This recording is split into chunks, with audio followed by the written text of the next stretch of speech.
কথা বললেন। রাগে, জিদে, কষ্টে বা অভিমানে কখনো কথা বলা বন্ধ করে দিয়েন না। আমরা কতক্ষণ বাঁচবো কেউ কি জানি? যার প্রতি ভীষণ অভিমান নিয়ে রাতে ঘুমোতে গেলেন, সকালে উঠে দেখলেন মানুষটা আর নাই। রাতের ওই শীতল নীরবতাই ছিল আপনাদের শেষ কথা। বাকি জীবন আর ঘুম হবে? বলেন।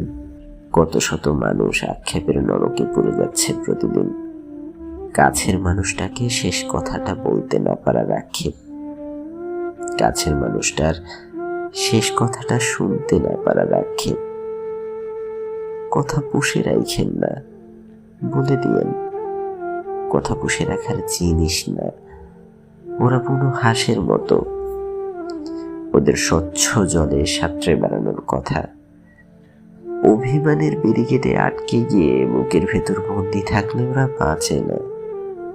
ঠোঁটের খামে করে কথাদের তার প্রাপকের কাছে পৌঁছে দিন এই মুহূর্তে, এক্ষুনি।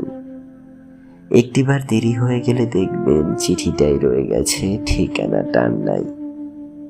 এই চিঠি রেখে দেওয়া যায় না, ফেলে দেওয়া যায় না, পৌঁছেও দেওয়া যায় না।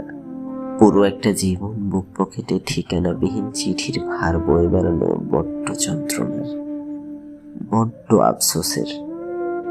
তাই বলি যে কথা বললেন। রাগে, জিদে, কষ্টে বা অভিমানে কখনো কথা বলা বন্ধ করে দিয়েন না।